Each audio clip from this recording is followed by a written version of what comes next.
मऊगंज जिला की प्रशासनिक व्यवस्था के साथ ही कानून व्यवस्था बेहद खतरनाक मुहाने पर खड़ी है, जिसका विरोध करने वाले लोग पुलिसिया दमन का शिकार हो रहे हैं। ऐसा ही कुछ एक बार फिर मऊगंज जिला में बेलगाम अफसरों की हरकतों को देख प्रतीत हो रहा है, जहां पर कलेक्टर कार्यालय के सामने बैठे अनशनकारियों का कहना है कि कल रात से उनके खिलाफ जिला प्रशासन के द्वारा बड़ी साजिश रच रहा है। अफसरों के द्वारा उनके साथ न्याय करने के बजाय खाकी का रौद्र रूप दिखाकर उन्हें कुचलने की तैयारी की जा रही है। जहां पर 10 बजे रात मऊगंज एसडीएम और एएसपी की मौजूदगी में पुलिस ने अनशनकारियों का बगैर मेडिकल परीक्षण के ही एक आदिवासी महिला और 2 पुरुष को जबरन अस्पताल पहुंचाया जाना और मऊगंज अतिरिक्त पुलिस अधीक्षक ने देश के कानून की बजाय अपने कानून का पाठ पढ़ाना शुरू करने से अनशनकारियों की आशंकाओं बात को बल दे रही है।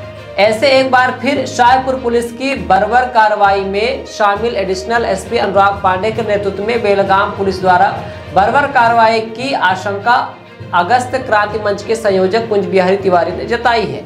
अगस्त क्रांति मंच का कहना है कि रीवा जिले से अलग होने के बाद नवीन जिला मऊगंज की यहां के जिला प्रशासन ने सत्ता पक्ष के एक दिग्गज विधायक का साथ पाकर यहां इस हालत को इस कदर खराब करके रख दिया है। यहाँ की हालत को जहां प्रशासन में चौतरफा भ्रष्टाचार और अत्याचार की गूंज सुनाई दे रही है। गौरतलब है कि हरिजन आदिवासियों की कथित हितैषी सरकार ने जनहित के मुद्दों को 19 सूत्री मांगों को अगस्त क्रांति मंच के संयोजक कुंज बिहारी के साथ अनशन शुरू किया है, जहां पर उसके बैनर तले 1 दर्जन से लगभग आदिवासी परिवार के साथ अन्य समाज के लोग पुलिस की प्रताड़ना का शिकार हैं और वह सरकार से न्याय की गुहार लगा रहे हैं।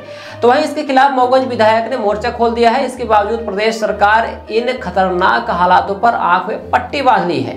प्रदेश में इस तरह से बिगड़ते हालात से विपक्ष के निशाने पर सरकार तो है ही, वहीं अब बेलगाम में अफसरशाही से प्रशासन के बढ़ती अराजकता से कानून व्यवस्था ध्वस्त, भ्रष्टाचार और घूसखोरी को लेकर जनता में हाहाकार है, जिसके बाद भाजपा के विधायक ही इसके खिलाफ आवाज उठाना शुरू कर दिए हैं। इसी तरह से प्रदेश में भाजपा सरकार अपनी विफलता को लेकर बुरी तरह से घिर चुकी है, जिसके बाद जीरो टॉलरेंस की नीति पर काम की बात करने वाली भाजपा अपनी सरकार के भ्रष्ट सिस्टम में सुधार की बजाय वह पार्टी के विधायकों को अनुशासन का पाठ पढ़ा रही है, जिसने आम जनता का जीना दुभर कर दिया है।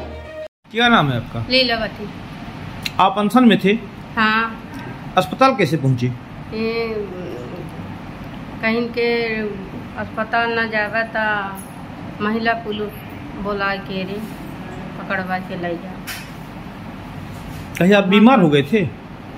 ऐसे बैठे रहे बीमार, कहीं के शुगर बढ़ा है, बीपी बढ़ी है तो दवाई करा लो, इनसे बोला ले। जबरदस्ती लाए हैं यहाँ? हाँ, कहीं के न जावे तो महिला पुलिस बुला के या खिंचा के ले जा। कौन कौन थे? खड़ी रही है, कई अधिकारी थे? हाँ। यहाँ उपचार हुआ कुछ आपका? हाँ, गोली खाया। गोली खाए हैं? गोली। मतलब आपको जबरन लाया गया वहाँ से? आप अस्पताल आने के बाद अन्य मतलब खाना खाएंगी कि नहीं खाएंगी? खाना नहीं खाएंगी? ये कब तक नहीं खाएंगी? खाने खाए को तो कहे को हमरे देवर कहीं 8-1.5 साल भर हत्या हो गई। खाना पर नई गढ़ी से देव तालाब से यहाँ कलेक्ट्रेट मऊगंज में बना, कहाँ नहीं धौड़न रीवा कलेक्ट्रेट। नहीं, आप अस्पताल आई हैं। हाँ। आपको लाया गया है कि आप बीमार हो गई हैं। हाँ, बीमार। तो खाना अस्पताल आने के बाद खाना खाएंगी कि नहीं खाएंगी? नहीं खाएंगी, जब वहाँ बैठेंगे तो खाना। कब तक नहीं खाएंगी? 4 रोज 5 रोज जाऊँ। खाना नहीं खाना है आपको जब तक आपको न्याय नहीं मिलेगी। अब भला बताइए अपना के 2 बिटिया बिया है कि ये लड़का है, बताइए कहाँ से का करे, कुछ सरकार कुछ ना करे। क्या नाम है आपका? कहाँ के निवासी हैं? मरना। आप धरना में बैठे थे? यहाँ कैसे आए अस्पताल? जबरदस्ती ला। तो आप यहाँ आने के बाद खाना खाएंगी कि नहीं खाएंगी? नहीं खाएंगे। कब तक नहीं खाएंगे? जब तक न्याय नहीं। कौन सी न्याय चाहिए आपको? हमारे पिताजी का हत्या कर दिए। पिताजी की हत्या कर दी गई थी, आपको वहाँ से जबरदस्ती लाया गया? कौन कौन गए थे? 4-5 लोग थे। 4-5 लोग थे। नाम है आपका? राजा राम कौल सर। कहाँ से हैं आप? हम गिडरा से आए हैं।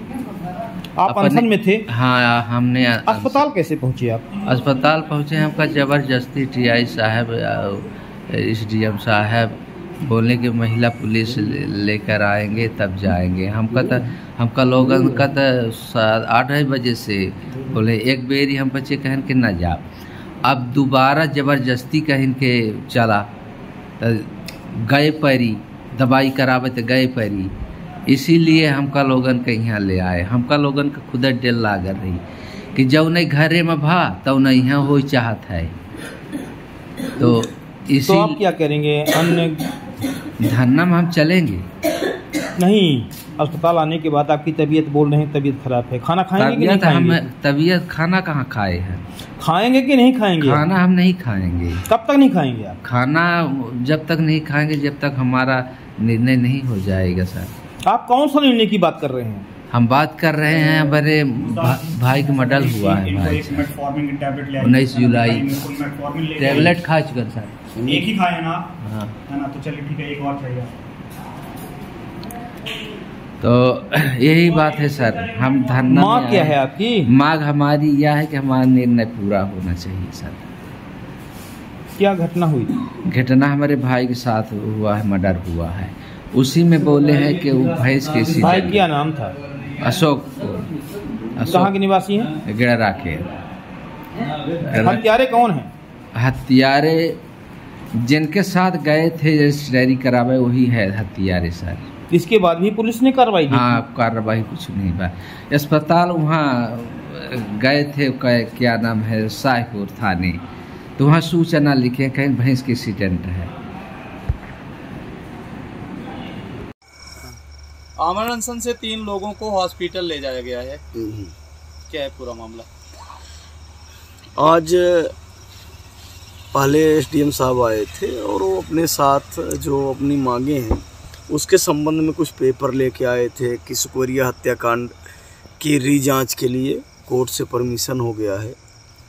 मुद्रिका कौल के हत्या के लिए अब टीम बना दी गई है और नरेंद्र मिश्रा की जो शिकायत उखाड़ी गई, इसके लिए एडिशनल एसपी श्री विवेक लाल को जांच सौंपी गई है।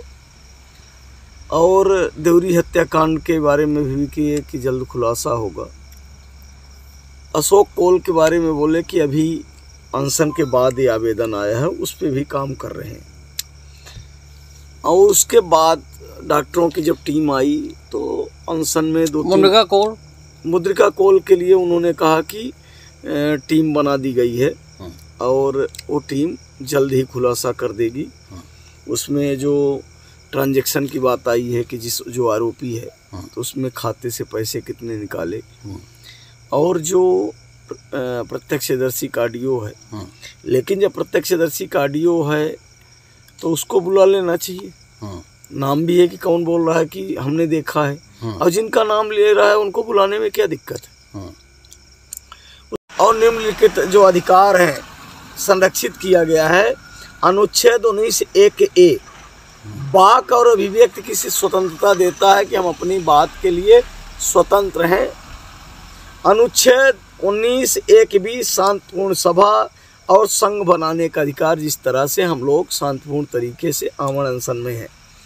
अनुच्छेद 21 जीवन और स्वतंत्रता का अधिकार, जिस तरह से हत्याएं की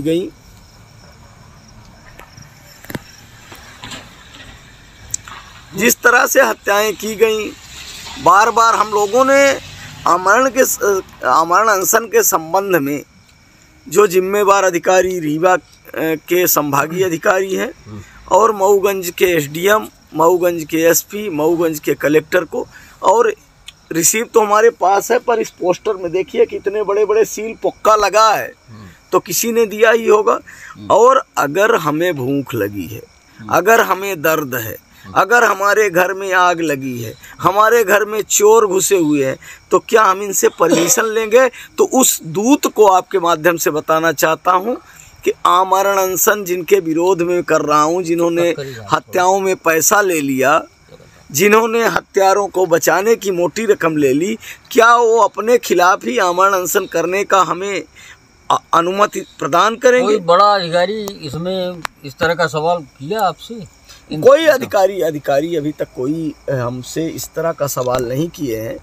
बस उनके दूतों द्वारा बताया जाता है कि बल प्रयोग होगा। अरे कितना बल प्रयोग होगा जब आमरण अनशन के लिए बैठे ही हैं, तो क्या करोगे? एक दिन ऐसा हमको सुनने में आया है, अनशन शुरू होने के एक दिन पहले कि एडिशनल एसपी ने इस संदर्भ में आपसे बात की। एडिशनल एसपी ने कहा था, और ये जो मैं आपको पढ़ के सुना रहा हूँ, ये यहाँ की एसपी महोदय को हमने भेजा है कि हम हिंदुस्तान के नागरिक हैं और भारत के नागरिक होने के नाते हमें जो संविधान द्वारा अधिकार प्रदत्त है उसका मैं उपयोग कर रहा हूँ। एडिशनल साहब को इसमें ज़्यादा परेशान होने की ज़रूरत नहीं है। असली बात तो यह है कि एडिशनल साहब के कॉल डिटेल और उन्हीं की जांच अब हो जानी चाहिए। आपको क्या लगता है कि प्रशासन न्याय के मोड में है कि अनशन आपकी तोड़वानी और खत्म कर? देखिए, न्याय तो मुद्रिका के परिजनों को चाहिए, न्याय तो नरेंद्र मिश्रा को चाहिए, न्याय तो सुकवरिया गुप्ता के जो हैं पीड़ित परिजन उनको चाहिए, न्याय तो देवरी के नाबालिग बच्चे के हत्यारों से उनके परिजनों को चाहिए, न्याय तो हम सबको चाहिए जो इस क्षेत्र के निवासी हैं, न्याय तो अशोक कोल के परिजनों को चाहिए। तो न्याय सबको चाहिए, न्याय हम ही बस को क्या नहीं। तो आज जो जिस तरह से स्थिति बनी उसको देखकर अब क्या कठिन लग रहा है कि ये अनशन एक बलिदान मांग रहा है और ये अनशन बलिदान तक जाएगा। बल प्रयोग भी करेंगे और जो भी स्थिति आए। अब अनशन ये अगर ये जिस तरह से सोच रहे हैं कि अराजकता से हम करेंगे, तो भगत सिंह ने तो फांसी को अपने गले में डाला था, पहला आदमी। वो इतिहास 47 से पहले का मैं दोहराऊंगा, और नौमत आई तो फांसी भी लगाऊंगा। यहाँ बात मध्यस्थता की आ रही है, कौन मध्यस्थता लेके आपके सामने आ रहा है? मध्यस्थता के लिए कई लोग कल भी आए थे, और यहाँ स्थानीय पत्रकार राजू सिंह कल थे, आज एसडीएम साहब भी आए थे। और मेरा ये कहना है, मध्यस्थता मैंने कोई जागीर तो मांगी नहीं है, न्याय मांगा है, वो दे दो, हम लोग चुपचाप उठ के चले जाएंगे। और नहीं तो अभी ये जिनको हॉस्पिटल ले गए हैं 1 घंटे में उठ के आएंगे, फिर अनशन करेंगे। इनको बताया जा रहा है कि रीवा भेज देंगे, ऐसी तैयारी चल रही है। रीवा भेज देंगे तो वहाँ भी अनशन चालू रहेगा, जेल भेज देंगे वहाँ भी अनशन चालू रहेगा। मतलब अंतिम सांस तक आप लोग अनशन रहेगा चालू, आमरण अनशन है, और जब तक परिणाम नहीं आएगा तो चलता रहेगा। कितने दिन ये बोतल इंजेक्शन लगा के करेंगे? पुलिस के दम पे ठीक है इनको कर रहे हैं, हम तो नहीं मानेंगे। मतलब खाकी का भय दिखाया हो गया भय, अब सब भय त्याग कर हम लोग बैठे हैं। नहीं, पर ऐसा लग रहा है कि हाँ लग रहा है, प्रतीत हो रहा है, लग रहा है जितने एक्टिव यहाँ होते हैं, क्या अगर इन हत्याओं में होते, इन हत्याओं के खुलासे में होते, तो आज तक क्या नौबत आती?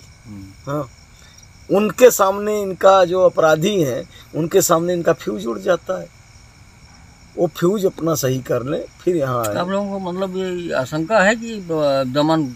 हाँ, पूरी आशंका है कि ये हर स्तर तक हर स्तर तक जा सकते हैं, हर स्तर तक जा सकते हैं। जरूर। तबीयत ठीक नहीं थी, एक का शुगर 40 से नीचे आ गया था, और 2 लोगों का शुगर हाई लेवल हाई था। बाकी जो कुछ प्रायोजित लोग हैं जिनकी रोटी चल रही है दमन पे, अंग्रेजों के टाइम भी उनके खबरी हुआ करते थे, जिन्होंने मंगल पांडे की हत्या कराई, जिन्होंने चंद्रशेखर आज़ाद की हत्या कराई, ऐसे ही खबरी यहाँ भी हैं, और वो बार बार परमिशन पूछते हैं।